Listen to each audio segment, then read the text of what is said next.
Est-ce qu'aujourd'hui, le souci de la presse d'opinion, c'est pas de dépasser son propre lectorat de base? Je m'explique, je lis régulièrement La Croix du Nord, je me suis abonné à Liberté par solidarité, parce que je pense que le titre est nécessaire, indispensable. Je ne me définis pas comme 100% chrétien en tant qu'homme, ni comme 100% communiste. Et j'ai envie de prendre du plaisir à lire La Croix du Nord et à lire Liberté. C'est vrai que ce plaisir-là, dans la presse d'opinion, les pages de culture sont toujours extrêmement bien faites et parlent à tout le monde. Parce que c'est le lieu, effectivement, qui parle à tout le monde. Les pages culture de Liberté sont extrêmement bien faites, même si, bon, effectivement, c'est un peu toujours les mêmes signatures, c'est peut-être un peu la limite. Les pages de la Croix du Nord sont également extrêmement bien faites. C'est une des richesses aussi de la Croix du Nord. Par contre, comment faire pour qu'effectivement la Croix du Nord ne parle pas qu'aux chrétiens, que Liberté ne parle pas qu'aux cocos, et j'ai l'impression que dans sa réorganisation rédactionnelle, la Croix du Nord, jusqu'ici, s'en est mieux sortie, de par la diversité des sujets abordés. Je voyais tout à l'heure les unes de la Croix du Nord, une sur deux, il n'y a pas le mot combat ou il n'y a pas le mot chrétien en une. Ça revient une fois sur deux. Il y avait une sur Calais, sur ce qui se passait à Calais. Il y avait une sur l'écologie urbaine. Et c'est peut-être là, effectivement, où peut-être, qu'il y a peut-être aussi un contenu rédactionnel à remettre en cause, et je suppose que ce débat-là, vous l'avez. Je trouve qu'on trouve, par exemple, dans Liberté, peu de choses sur l'écologie, sur l'innovation sociale, sur ces choses-là, ce qu'on trouve en culture, alors que de semaine en semaine, effectivement, et c'est légitime, ce sont les combats légitimes qui reviennent, mais effectivement, je n'ai pas l'impression que tous les débats qui traversent la gauche aujourd'hui sont présents dans un journal comme Liberté. Et c'est peut-être ça, moi, qui me manque en tant que lecteur, qui ne suis pas carté, qui ne suis pas communiste. Donc comment faire, effectivement, pour dépasser un petit peu cette base de lectorat? Tout à l'heure, tu parlais à la fois, en mélangeant le même mot, presse militante et presse d'opinion. Est-ce que c'est la même chose, une presse militante et une presse d'opinion? Est-ce que vous mettez les mêmes mots derrière? Ou presse militante, presse de conviction? Sur Liberté, là, si on conclut, on a beaucoup évolué. Hein. Oui, c'est vrai. Parce que, au départ, on était l'organe du Parti communiste. Non, je crois qu'aujourd'hui, enfin, même si les gens pensent qu'on n'a pas beaucoup évolué, on a beaucoup évolué. Moi, je me souviens de mon temps à avoir été mangé avec Monseigneur de Roubaix, l'archevêque de Cambrai, d'avoir assisté régulièrement à des conférences de presse organisées à l'évêché. À une époque, la dernière fois qu'il y avait une relation avec l'archevêque, je crois que Dubois y est là pour me confirmer, c'est un journaliste de Liberté qui était ivre et qui l'avait insulté au téléphone. C'est un journaliste vivant. Bon. Bah, il était ivre, hein, le journaliste. Hein. Et donc, nous, on a essayé de casser des barrières. Hein. Moi, je ne sais pas, j'ai vu récemment, les gens de Liberté ont été à un congrès de la CFDT. Il y a une époque, j'ai connu l'époque où s'il y avait une photo de manif, il y a une banderole FO, là on la coupe, hein. Ça existait. Je crois qu'aujourd'hui on a... Je me souviens de Marc Dubois avoir été interviewé Toulis, le secrétaire régional de la CFDT, enfin du temps où il était, ou d'avoir donné la parole à des responsables FO. On a essayé quand même, on n'est plus le journal des communistes pour les communistes. Dans notre tête, on fonctionne comme ça. Est-ce que c'est réussi? Je ne sais pas. Mais, enfin, moi je ne suis plus au journal, après tout... Il faut voir avec les journalistes qui ne sont plus d'ailleurs membres du Parti communiste. Nous, à Liberté, on a des gens qui ne sont pas membres du Parti communiste, il faut le dire. Oui, pas systématiquement. Bah oui, c'était rare. Oui, journaliste. Bon, voilà, donc on a fait des efforts, effectivement, sur l'économie sociale et solidaire. Je crois qu'il y a une ouverture, là. Maintenant, on est preneur d'idées aussi. Hein. Ce qui manque à Liberté, peut-être ailleurs aussi, c'est... Enfin, on a déjà beaucoup de liens avec nos lecteurs, mais dans les périodes un peu difficiles comme celle-ci, je crois que l'une des manières de faire rebondir le journal, c'est de renouer un maximum de liens avec les gens qui lisent Liberté. Il ne faut pas que ça soit à sens unique. Il faut qu'il y ait les retours. Il faut que... moi, je me souviens d'une étude qu'on avait fait faire. Ben, pour le coup, on avait eu une aide à la presse. Alors nous, on l'a utilisé, on a fait faire une étude par c'était la Sofrège, je crois, un truc très sérieux, pour voir comment les gens, y compris qui n'étaient pas lecteurs, jugeaient le journal. Ça nous a beaucoup appris. Hein. L'image qu'on donnait, c'était une 4L. À l'époque, on ne la produisait plus, la 4L. On était déjà passé à la Renault 5. Rien que ça, ça nous a fait énormément réfléchir. Donc du coup, moi, j'ai proposé qu'on passe à la Twingo maintenant. Parce que... Donc, voilà, on a fait des efforts. Hein, mais pardon si on n'a pas fait assez. Et moi, je suis pour le retour aux lecteurs, quoi, aux sources. C'est eux qui doivent aussi nous aider. Parce que sur les évolutions, après, je laisserai parler les autres. Moi aussi, je pense qu'il y a... Moi, je pense surtout au public populaire, quoi, qui était la base du journal de Liberté. Et nous, on a toujours été embêtés, justement, parce qu'on avait un lectorat très différencié. Ça allait du président de l'université jusqu'à l'OS de chez Renault, etc. Alors, les demandes sont très... Et moi, je pense qu'il faut justement saisir ces moments de crise pour réfléchir, parce qu'on parle du web, etc.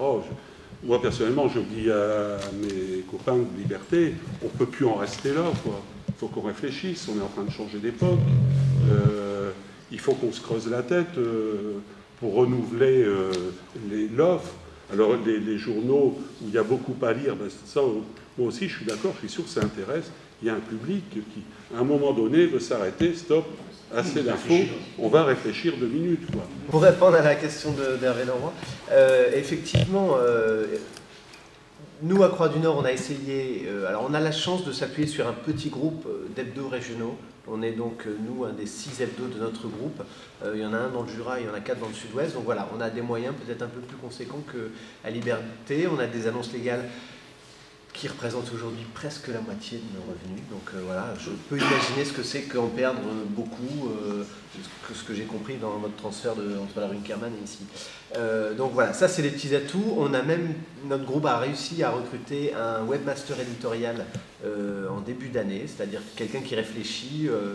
Les 6 sites internet de notre groupe sont tous un peu le même calibrage, même si on est un ovni dans notre propre groupe, les autres hebdos étant vraiment des hebdos de PHR dans le journal du Jura, dans le Cantal, dans le Lot, voilà. Nous, voilà, on est, même nos patrons ne savent pas trop quoi faire de... Bah, c'est pas qu'ils ne savent pas quoi faire de nous, mais on est catho, mais on est régional, je dis souvent aux stagiaires, aux journalistes qui passent, quand je présente le journal, 4 journalistes, 4 millions d'habitants. Liberté, c'est peut-être pas loin non plus. C'est aberrant dans l'absolu pour traiter. Alors, on n'est pas tous les jours à Dunkerque-Fourmi, mais on ne s'interdit pas d'y traiter l'actu qui s'y passe. La nouveauté, elle se fait aussi par, j'allais dire, la jeunesse de la rédaction, ou le renouvellement de la rédaction. La rédactrice en chef qui était là avant est partie il y a 2 ans et demi. J'ai pris sa place. On a intégré une nouvelle journaliste qui est plus jeune, qui est arrivée de Normandie, même si elle est nordiste, elle arrive avec d'autres idées. Donc ça, c'est des choses qui se mettent en place petit à petit. Et puis, c'est ça, l'idée de ne pas parler cocato, c'est d'essayer d'être là où ne sont pas... Alors, il faut que, voilà, notre cœur de... On a toujours des pages qui présentent l'actualité religieuse dans nos 3 diocèses, dans les 3 diocèses, mais voilà, il y a des efforts à faire là-dessus. La présence aussi récente sur les réseaux sociaux, une page Facebook, un compte Twitter, pour essayer de parler à un public plus large. Après, on avait cette petite discussion avec Pascal en arrivant, journaliste d'offre ou journaliste de la demande. La Voix du Nord, ce matin, bon voilà, le nouveau format. Ils sont très fiers et heureux de dire que ce nouveau format est la résultante de plusieurs mois de panel lecteurs tous les mois. C'est un argument à chaque fois. Non, mais bon, voilà, avec des pages, parce que moi j'ai une formation avec ces gens-là dans notre groupe, avec le directeur marketing de La Voix, pas plus tard que l'automne dernier. Il nous montrait des grandes doubles pages de La Voix. pour faire très caricatural, les pages culture, il y avait un papier sur l'Orchestre National de Lille, un papier sur le Théâtre du Nord.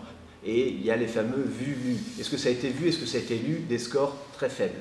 Un fait divers, le chauffeur de bus gifle le collégien, super vu-lu, voilà. Donc au final, il faut faire moins de culture, il faut faire plus de faits divers. Bon, voilà. Et je pense que la nouvelle formule de la Voix du Nord, elle va un petit peu peut-être en se disant, on va faire le journal que veut le lecteur. Sauf que le journal que veut le lecteur, c'est ce qu'on a dit tout à l'heure.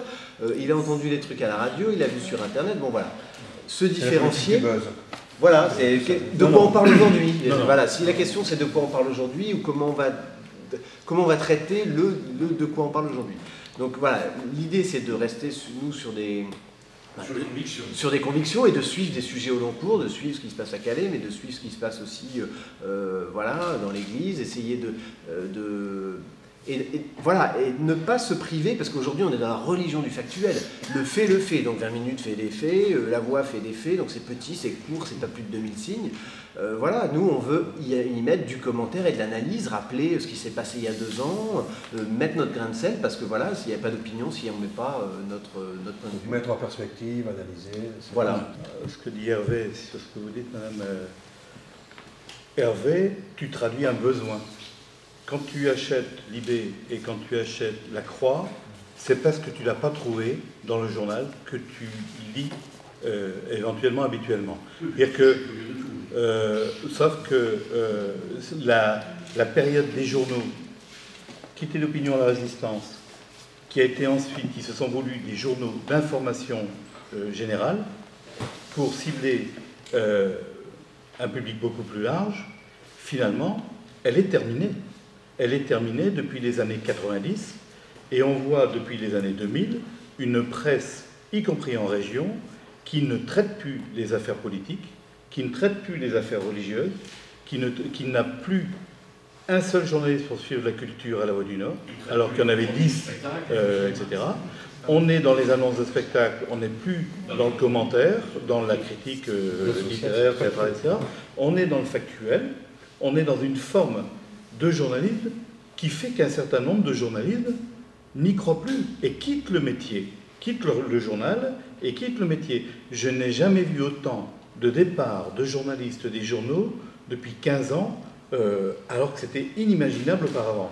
À vrai dire, donc, le contenu des journaux d'information générale s'est appauvri sous la règle du VULU, sous la règle du marketing et sous la règle, on va faire moins chiant.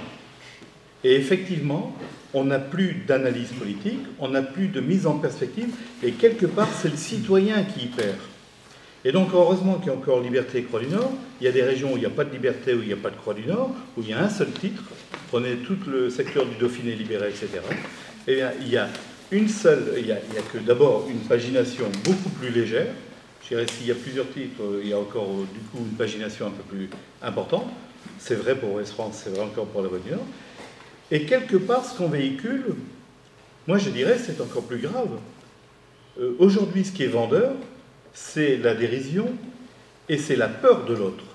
Nous sommes dans des journaux qui travaillent sur l'humain. Nous voyons nos journaux dans la région basculer sur un registre qui est vendeur. Alors celui-là, c'est la peur de l'autre. Quand on a un journal, je vais en parler, moi j'ai travaillé 30 ans, plus de 30 ans, qui fait 10 pages de faits divers tous les jours et qui attise les conflits, la peur de l'autre, nous sommes dans une presse régionale qui est devenue, je suis désolé d'être si dur, mais qui est anxiogène et qui contribue à un climat de malaise, de manque de confiance et qui ne voit plus les relations humaines qui existent dans un quartier, dans une commune, dans une association, autour d'une école, qui ne parle plus des projets humains collectifs, mais qui ne cesse de s'étaler sur des pages et des pages, sur ce qui va mal, sur ce qui est catastrophique et sur les violences, effectivement. Alors, est-ce que c'est ça, une presse citoyenne? Moi, je suis vraiment inquiet de voir ce que ça propage comme contenu, et je le sais d'autant mieux que quand on croise des journalistes, ils en sont malheureux. Quand un journaliste est malheureux, alors que c'était pour moi le plus beau des métiers, dans l'exercice de son métier, qui quitte son journal d'information générale, éventuellement pour aller dans un journal engagé, ça prouve quelque chose, c'est qu'il a moins de liberté d'expression, et il y en a pas loin de moi qui pourraient exprimer, qui ont vécu ce cheminement-là. Je dis que c'est grave, parce que c'est le contenu de l'information générale de tous qui est remis en question. Alors effectivement, c'est le marketing qui domine. Pourquoi le marketing domine aujourd'hui autant? Parce qu'il y a une concurrence entre les différents médias. Et la concurrence entre les chaînes de télévision, aujourd'hui il y en a 200, etc. La concurrence entre les titres, la concurrence entre les médias, la concurrence entre l'Internet, le support écrit, la radio, la télé, fait qu'effectivement il y a un appauvrissement, il y a un partage de la recette publicitaire entre davantage de titres, et donc un appauvrissement, une crainte des entreprises de presse, et qu'on ne voit plus la mission pour laquelle on est un journal, l'objectif, et on ne voit plus que la santé économique du journal, et éventuellement la rémunération des actionnaires, parce qu'aussi on est une entreprise. Moi je suis d'une génération de journalistes qui s'est méfié au plus haut point de la pression du politique sur le contenu du journal. Pendant 25 ans, on avait peur de la mainmise du politique, bon, et les journaux se sont liés pieds et mains au capital et à une pression capitalistique qui a complètement dénaturé le contenu des journaux. Nos journaux aujourd'hui ne sont plus les mêmes que ceux qu'il y a encore 10 ans. Et donc, on est à la recherche, tous les journaux, et y compris les journaux d'opinion, de ce modèle économique qui puisse effectivement associer l'écrit, parce qu'on croit à l'écrit, parce que l'écrit, ça fait appel à la réflexion, et l'Internet qui permet d'avoir la rapidité, etc. Je mettrai à côté l'audiovisuel, qui demande des moyens importants. Il y a une personne qui trépigne, qui a des questions à oui, poser. mais je voudrais dire qu'on cherche tous, et à une seule rédaction qui a réussi à trouver l'équilibre au niveau financier sur Internet, c'est Mediapart. Tous les autres n'ont pas réussi à trouver l'équilibre. Mais que les experts dénoncés par Jean-Louis tout à l'heure critiquent lorsqu'ils traitent de l'affaire Cahuzac. On pourra peut-être y revenir si on a le temps, ça m'étonnerait. Franck? Je reviens sur le numérique parce que moi je suis un petit peu perplexe par rapport à ça. Je manipule les mobiles, je vais sur Internet, je vais voir un petit peu ce qui se passe sur les sites. Effectivement, comme indiqué, c'est Mediapart qui s'en sort le mieux, avec beaucoup de teasing, beaucoup de buzz autour de leurs actions, et qui fait que quand vous voulez lire, il faut s'abonner. Donc il y a un cycle comme ça qui est fait. Je sais que la Voix du Nord l'année dernière annonçait que malgré leur édition numérique, ils avaient fait que 1500 abonnés, ce qui est peu, vu les moyens qu'ils ont. Nous, pour l'instant, on a un militant, quelques bénévoles, les journalistes qui viennent alimenter un blog qui a été refait pour permettre d'avoir un accès comme ça. Il y a une page Facebook. Bon, c'est déjà des premiers signaux qu'on donne. Parce que il faut des moyens, je pense, moi, sur le numérique, qu'on n'a pas encore. Peut-être le déclic déjà de mettre en ligne certaines choses. Il faut un budget. Je reste persuadé, je vais faire mon rétrograde exprès, ça ici, pour faire le papier, il faut un imprimeur. Après, il faut quelqu'un pour livrer, un facteur. C'est une chaîne humaine qui fait partie de la solidarité de la presse aussi, qui avait été instituée à un moment donné, sur le papier, sur la diffusion. Quand on arrête de vendre du papier, il y a un imprimeur aussi qui s'arrête quelque part à un moment donné. Et je vois que les systèmes de diffusion numérique, Internet, sont détenus par les grands groupes, justement, qui contrôlent déjà la presse.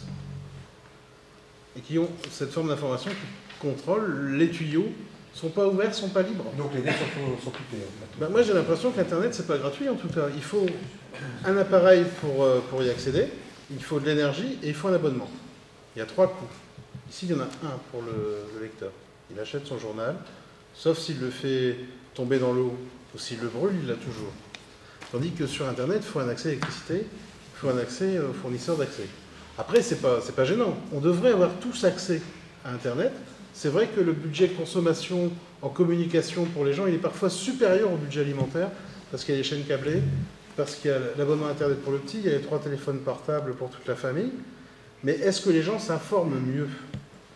Est-ce qu'ils ne choisissent pas peut-être tout simplement des choses qui les intéressent, ou est-ce qu'on ne les oriente pas, alors ça c'est une question plus vaste, vers certains sujets, comme la presse régionale peut orienter les gens vers des choses anxiogènes. Et ça se produit aussi sur Internet avec une presse avec laquelle on ne peut pas parler. On peut dire, tiens, comme on parle de la télévision, on peut dire à son voisin de travail le lendemain, j'ai vu ça sur Internet ou j'ai vu ça à la télé, mais on ne peut pas partager le papier, il faut aller sur l'écran. Après, c'est une réflexion peut-être un peu naïve. Hein. Par rapport au modèle économique, en fait, c'est un sujet très difficile à appréhender, parce qu'il y a effectivement le modèle économique, il y a la citoyenneté, l'éducation populaire, enfin, il y a beaucoup de choses. Du coup, est-ce que vous ne pensez pas avoir été accroché à un modèle suranné et ne pas avoir simplement vu le virage angle droit arriver comme d'autres entreprises? Alors, vous avez en partie répondu à cette question. Les idées restent, c'est pas parce qu'un journal disparaît que les idées disparaissent. Est-ce que vous ne pensez pas que Liberté Hebdo pourrait disparaître avec son image justement de journal rattaché au PC et imaginer autre chose avec une équipe dynamique, comme je la connais? Est-ce que de parfois être un peu trop dans l'histoire de Liberté Hebdo ne vous empêche pas simplement de voir l'avenir? Moi j'étais juste un peu surpris. Ça m'arrive souvent quand j'arrive dans des débats comme ça, parce que donc, on parle ici de presse d'opinion. On a même entendu que finalement dans le Nord, les cocos et les cathos, bon, bah, c'est les seuls à faire de la presse d'opinion, mais on ne parle pas d'un journal qui s'appelle La Brique, qui existe depuis bientôt 8 ans, qui s'installe et qui augmente ses ventes et son nombre d'abonnés ces derniers temps. Ça m'étonne qu'on n'en parle pas de ce journal, et ça arrive assez souvent dans les débats comme ça. Mais bon, à la limite, pourquoi pas. Moi, ce que je voulais dire aussi, c'est que pour moi, un journal d'opinion, une presse d'opinion, c'est d'abord un journal qui va déranger un ordre établi, et notamment un ordre établi au niveau local ici. Et le journal La Brique, c'est un journal qui dérange clairement. C'est un journal qui se fait insulter par Martine Aubry, qui se fait insulter par d'autres responsables politiques. Et je voulais savoir justement en quoi un journal comme Liberté Hebdo, que je respecte, hein, on lit toutes les semaines Liberté Hebdo, parce qu'on le reçoit dans notre local, en quoi ce journal dérange. Par exemple, on ne voit pas de portrait à charge sur le capitaliste Pierre de Saint-Ignon, sur le comité Grand Lille, qui quand même fait un peu la pluie et le beau temps au niveau économique et politique dans la métropole lilloise. Et je pense que si Liberté Hebdo se met clairement à déranger cette gouvernance politique et économique, ils gagneront des lecteurs. Le journal Liberté Hebdo gagnera des lecteurs clairement, quoi. À mon avis, c'est aussi ça la solution. En quoi Liberté Hebdo aujourd'hui dérange certains responsables économiques, politiques, capitalistes, en tant que journal marxiste, bon, voilà. Alors, on a deux interpellations finalement autour de Liberté. Vous soulignez l'utilité du journal finalement tous les deux. L'utilité, c'est le lecteur l'a décidé. Alors, est-ce que notre boulot, c'est de s'en prendre à ce qui représentait la gauche avant? Est-ce qu'on a la place? Est-ce qu'on a les moyens? Est-ce que c'est notre cœur de sujet, notre ligne éditoriale? On a quand même, dans notre état d'esprit, l'envie de rassembler au maximum. Il y a des choses qui nous choquent, il y a des choses qui nous surprennent, il y a des choses qui ne nous surprennent pas. Ouvrez la Voix du Nord. Tiens, attrape si tu peux la Voix du Nord. Qu'est-ce qu'il y a en page 3 aujourd'hui? Qu'est-ce qu'il y a en page 3? Vous l'avez ouvert? Voilà. Alors, est-ce que je vais passer mon temps, moi, à faire des commentaires sur la presse ou faire des commentaires sur une situation qu'on s'est établie? Je pense qu'on a envie de bousculer l'établissement, mais c'est nous, notre cible d'établissement. Allez, on va encore une fois être trop gentil pour vous, peut-être, parce que c'est ce qu'on entend. On a d'autres chats à fouetter pour le moment qui sont beaucoup plus dangereux. Moi, j'ai pas envie d'aller donner un coup de pied à un matou qui se frotte à la jambe du patron. J'ai plutôt envie d'aller botter les fesses du patron. Mais je suis un patron maintenant aussi. Et on en revient sur le modèle économique. C'est une entreprise, comme disait Madame tout à l'heure, mais c'est pas qu'une entreprise, c'est de l'immatériel du journal, vraiment. Hein. Vous le savez tous, la plupart d'entre vous, on peut faire un excellent papier et que le journal ne se vende pas. On peut avoir une équipe de diffuseurs extraordinaire et que le journal, il bute à la porte des gens. Nous, notre modèle, il a longtemps reposé sur l'investissement militant, sur un réseau de camarades, sur un tissu de cellules, comme la Croix du Nord, je précise bien, reposait sur ses paroissiens, sur les groupes diocésains, sur les catéchèses, sur les gens qui parlaient du journal à un moment donné. C'est-à-dire qu'il y a des hommes et des femmes qui ont des convictions, qui les défendent, qui ont des idées. Tout comme La Brique, hein, vous avez des gens qui sont motivés, qui vont dans les manifs, qui défendent le journal, et puis Ben, c'est comme ça que ça se passe, c'est comme ça que fait Fakir aussi. Il y a des gens qui n'ont pas un centime, ou alors qui vivent, quelquefois, papa-maman donne un peu d'argent de poche, donc ça va, où il y a le RSA, où il y a le chômage, ou alors il y a du temps passé en dehors du boulot, où on est enseignant, on a du temps libre, et on s'investit. Et c'était le cas avant. Moi, je me souviens d'un homme que j'ai vu il y a pas si longtemps que ça, il y a 2 ou 3 mois, qui travaille pour un autre journal, qui s'appelle l'Observateur, et qui se souvenait que son père, quand il était jeune, il allait à l'usine travailler à Fives, il partait à 4 h du matin, mais avant il passait chercher les journaux à Liberté rue de la Noix, il faisait une tournée d'1 heure dans les boîtes aux lettres, et il faisait ça tous les jours avec le quotidien. Et le dimanche, il reprenait encore 2 ou 3 heures pour aller faire le tour et collecter l'argent, et revenir le porter au responsable à la diffusion au journal, et tout ça avec le sourire, pour le plaisir, parce qu'il savait qu'il y avait quelque chose derrière. Il y avait envie de changer les choses et de s'investir pour que ça soit fait. Je pense que le prisme, la proximité de certaines choses, le côté on regarde le doigt, là en ce moment, on ne regarde pas effectivement ce qu'il y a au bout du doigt, fait que ces petits liens, ce quotidien qu'on oublie, cette façon de voir que le quartier fonctionne et que c'est les voisins aussi qui font que ça se passe bien, c'est pas évident. Ici dans le quartier, je l'ai dit en arrivant, je le redis, j'ai pas encore réussi à la faire, on n'a pas encore réussi à s'organiser pour ça. On est revenu dans un lieu qui est fondateur pour Liberté. L'enchaîné, c'est LM. L'histoire du Parti communiste, c'est LM, Fives. Liberté était rue de la Noix, on revient ici. On a eu, entre deux, un bâtiment qui était tout neuf, qui a un peu surpris tout le monde, mais aussi 3 cambriolages, 3 intrusions la semaine dernière. 3 cambriolages en 6 mois, 3 intrusions en 1 semaine. Beaucoup de visites. On se dit, qu'est-ce qui se passe? On a déjà mis des grilles pour protéger le bâtiment, on se disait, on va mettre des caméras. Non, on va s'ouvrir vers le quartier, mais pour ça, il faut du temps. Alors, on a prévu un premier rendez-vous qui correspond aux 70 ans du journal. Parce que pour nous, on fête 70 ans, c'est pas qu'un passage, ça fait partie de l'histoire. Et faire que les gens, on espère bien peut-être que ce jour-là, c'est le 28 septembre, c'est un dimanche. Bon, c'est le jour du repos pour les travailleurs. Et donc, pour les travailleurs, venir ici, c'est participer à un débat. Il y aura Bruno Audan, qui est patron, qui vient de lâcher la direction, en tout cas, du service international de l'humanité, le journal quotidien qui est un peu notre grand frère, mais Bruno Audan, c'est aussi un enfant de Liberté, puisqu'il a travaillé au quotidien il y a 40 ans, avant de partir à l'humanité. Il a écrit un livre sur le modèle allemand, l'imposture économique du modèle allemand. Il est prêt à venir le présenter, parce qu'il a déjà été réédité ce dimanche matin là, à 10h30. Et puis je pense à d'autres choses qu'on va faire ce jour-là, toujours en lien avec ce qu'on disait. On évoquait Gaza, vous évoquiez Gaza pour témoignage chrétien. Moi je fais partie, avec un certain nombre d'amis, du comité pour la libération de Marouane Barghouti, qui a été créé dans le Nord-Pas-de-Calais, et je vous appelle tous à rejoindre ce comité, parce que c'est un exemple aussi de lutte et de démocratie qui est bafouée, d'une certaine manière. Et on va organiser quelque chose avec la FPS et les associations l'après-midi de ce même jour-là pour en parler. Et surtout, si vous vous intéressez au sujet, il y a la fête de l'humanité qui a lieu dans quelques jours, où là, il y aura des lieux et des espaces pour débattre, pour écouter aussi ce que toute la gauche devrait faire et ce que tous les hommes de bonne volonté devraient faire pour éviter ce qu'on entend actuellement dans les médias. Je ne parle pas du péril... Du péril fasciste, tout le monde l'a en tête. Tout le monde l'a en tête. Voilà. J'espère que j'ai répondu aux questions. Peut-être Nicolas Roland, je suis pas sûr que oui. Moi, c'était surtout sur l'aspect... le virage qu'on a raté, pour répondre au final, le virage qu'on a raté, c'est que les militants, il y en a peut-être de moins en moins, sont de moins en moins disponibles. Les gens étaient à côté... Il parlait aussi d'une équipe dynamique. Oui, elle existe, cette équipe dynamique, effectivement. Et Jean-Louis le soulignait, quand il y a eu le renouvellement du journal en 92, c'était des jeunes qui se sont lancés dans l'aventure. Le modèle économique, la question de Anne-Henri, qui est partie, mais qui se trouvait être aussi une collaboratrice de Croix du Nord, donc on travaille ensemble. On est en train, je vous le disais, de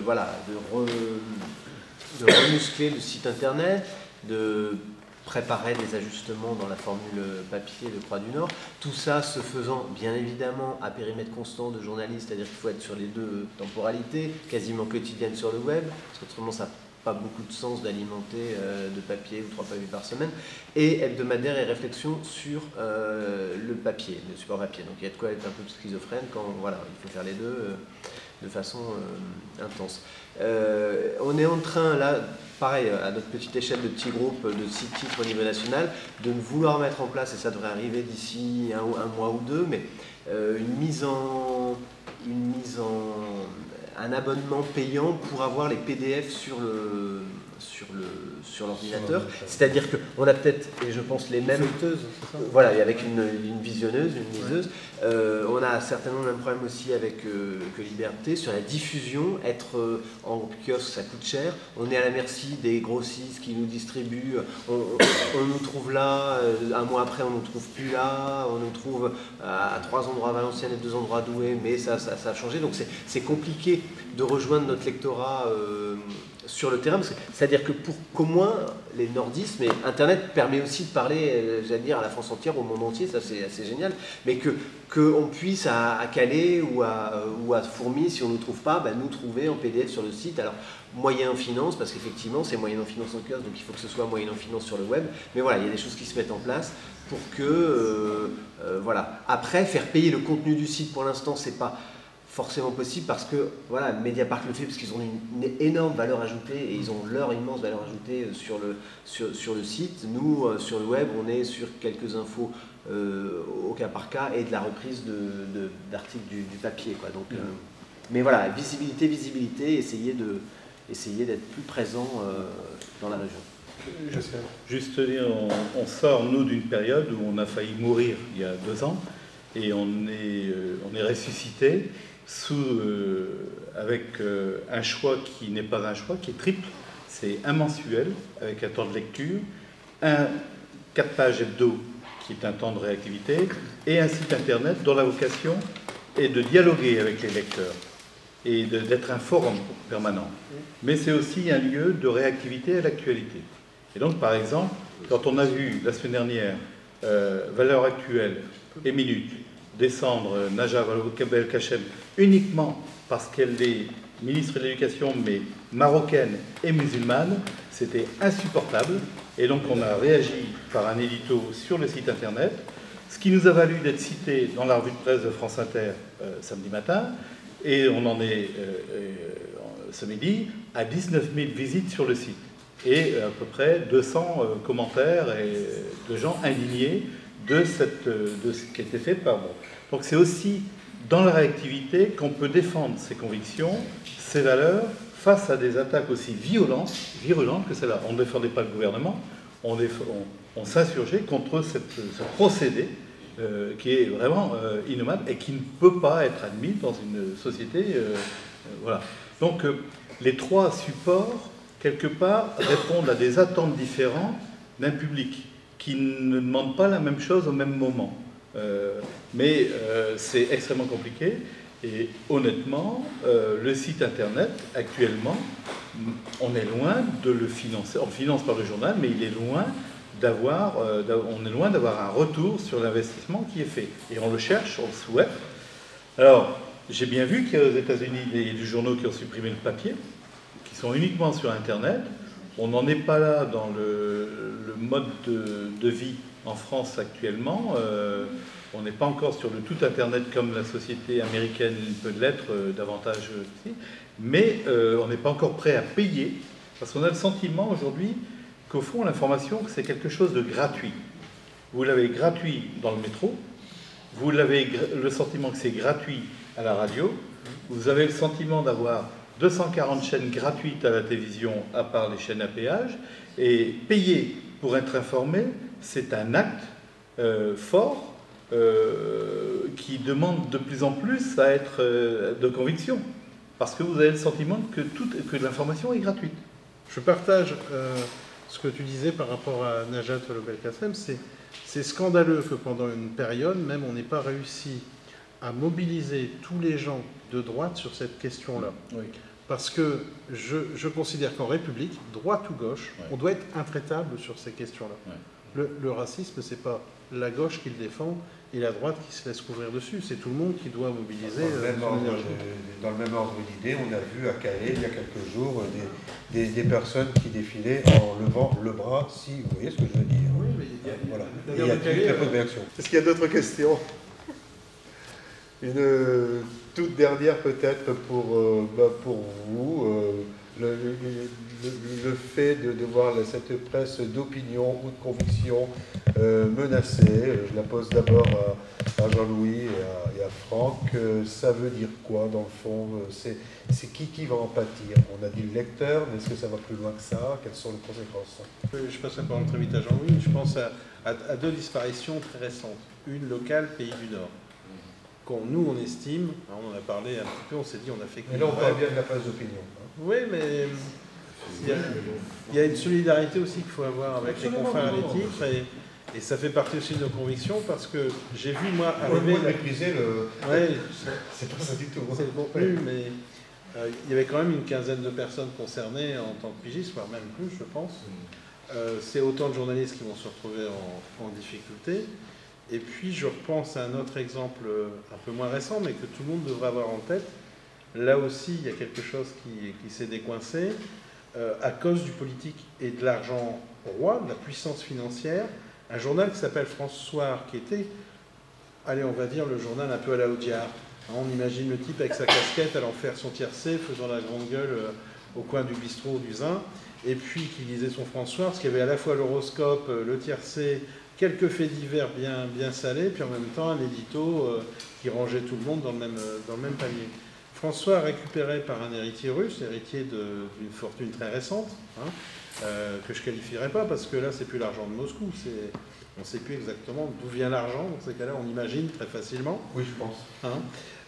Et puis qui arrive avec un jouet, un grand journal, parce que François, c'était un grand journal, un grand quotidien, qui arrive avec d'énormes moyens, qui fait des salaires au personnel parfois de 30 à 40% au-dessus de la convention collective.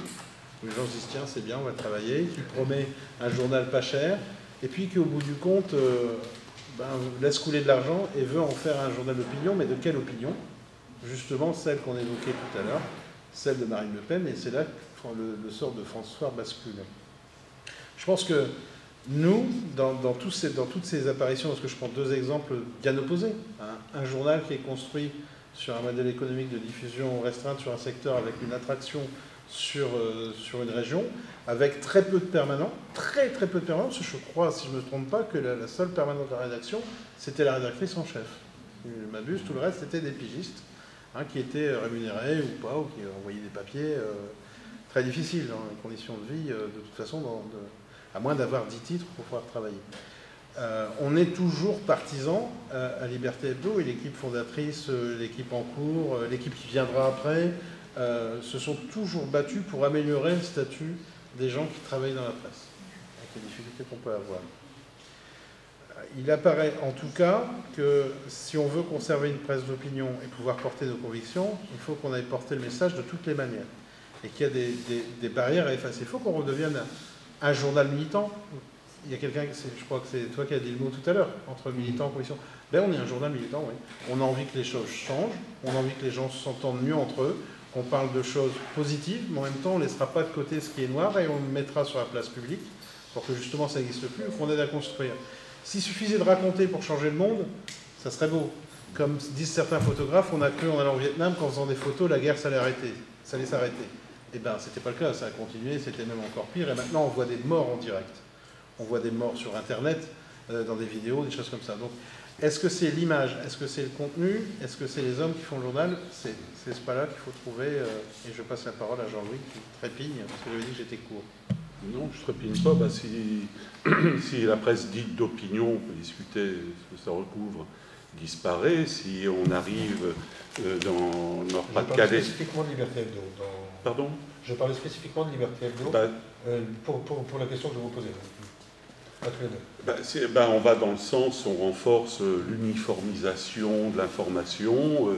Alors bon, moi j'ai ma vision personnelle, évidemment. Il y en a qui trouveront peut-être ça très bien, qui ne verront pas où est le problème. Mais donc on va avoir toujours droit aux mêmes économistes, enfin aux mêmes discours, aux mêmes politologues. Donc on va formater l'opinion publique, on va téléguider les comportements politiques, on est déjà engagé dans ce sens-là, on ira encore un peu plus loin. C'est vrai qu'il y a des régions où il y a vraiment plus qu'un seul journal, c'est effrayant quelque part. Alors donc je suis inquiet, et en même temps je ne suis pas complètement inquiet parce que je pense que ça ne peut pas tenir. C'est pas tenable. L'opinion, elle est pluraliste, et je pense qu'à un moment donné, c'est une espèce de, moi j'ose dire le mot totalitarisme au niveau de l'information. À un moment donné, ça sera prêt à exploser. Donc voilà, je suis à la fois inquiet et confiant dans la capacité des gens, des journalistes, de tous les citoyens qui ne veulent pas se plier, qui ne veulent pas rentrer dans les rangs, qui veulent savoir aussi ce que d'autres pensent, et qui veulent que tout le monde, qui sont d'accord pour que tout le monde ne pense pas la même chose. Je pense que cela peut se prendre en main, et puis, voilà, aller dans un sens et pas celui pour lequel on est engagé. Thomas alors, Croix du Nord n'est pas en danger aujourd'hui, mais voilà, on est face au renouvellement du lectorat. Moi, j'ai cette image du matelas pneumatique. Vous êtes sur un matelas pneumatique et il y a une petite, il est un petit peu percé, donc ça fait psst, mais voilà. Donc nous, on a cette érosion. Bon, alors on met des rustines, tout ça, des fois ça se redécolle. Bon, mais voilà, il faut à un moment, il faut faire quelque chose. Donc voilà, on n'est pas en danger aujourd'hui. Si on l'était, je pense qu'il y aurait le côté mobilisation générale, appel au lecteur, appel au réseau, au pluriel. Je ne veux pas finir sur une note de pessimisme, mais c'est vrai que moi je pense qu'il y a une pédagogie de la presse, d'acheter la presse, de dire qu'effectivement c'est pas gratuit, même si ça semble l'être. J'ai grandi dans la région, j'ai fait mes études dans cette ville. À l'époque, il n'y avait pas la presse gratuite. Aujourd'hui, on met dans la main des études de tout le monde, mais notamment des plus jeunes, 3 gratuits tous les jours. Qu'est-ce que ça imprime, qu'est-ce que ça fait dans les esprits? Moi, j'avais très peur parce que voilà, nos lecteurs, nos militants vieillissent, les vôtres aussi, les nôtres. La nouvelle génération, moi j'ai 41 ans, est-ce qu'elle aura été habituée à acheter la presse, à dire que ça et ça, c'est pas pareil? Et qu'on peut acheter, on peut lire les 3, on peut lire les 4. C'est bien pour s'informer. Le pluralisme, c'est pas un gros mot de dire tiens, sur ce sujet-là, ils pensent comme ça, ils écrivent comme ça. J'espère que ça va continuer à exister, cette diversité. Mais voilà, est-ce que cette jeune génération qui passe d'un truc à l'autre sur Internet, c'est pas, je veux pas faire le vieux con à 41 ans, mais voilà, la pédagogie de dire la presse existe, elle est payante. Et elle peut être payante sur le numérique, parce que c'est génial aussi d'avoir, de lire sur un PDF, c'est bien, on a grandi, il y a du lien, machin, mais la qualité des photos est super bien, des fois nous à l'imprimerie, il y a une petite déception, mais voilà, je milite pour que la presse puisse être achetée, parce qu'elle a un coût, et du coup elle a un prix. Pascal, le mot de la fin? Je dirais, on le dit, hein, un journal qui meurt, c'est un peu de démocratie qui disparaît.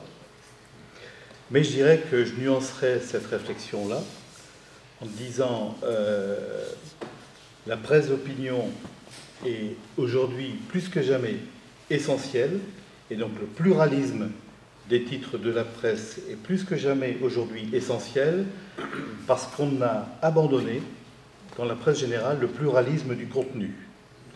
Pour moi, il y a eu toute une période où le journalisme, c'était collecter les points de vue différents et les citer de façon contradictoire à l'intérieur des colonnes. Aujourd'hui, j'ai le sentiment que ce contenu-là a disparu et que du coup, puisqu'il a disparu dans la presse dite générale, qu'il n'y a plus de pluralisme de contenu, il faut donc réinventer le pluralisme des titres, que ce soit sur n'importe quel support, et c'est pour ça que la brique a des raisons d'exister, c'est pour ça qu'il faut que la brique existe, c'est pour ça que d'autres journaux que la brique vont naître, et s'ils naissent pas sur le papier, de toute façon, ils vont naître sur l'Internet.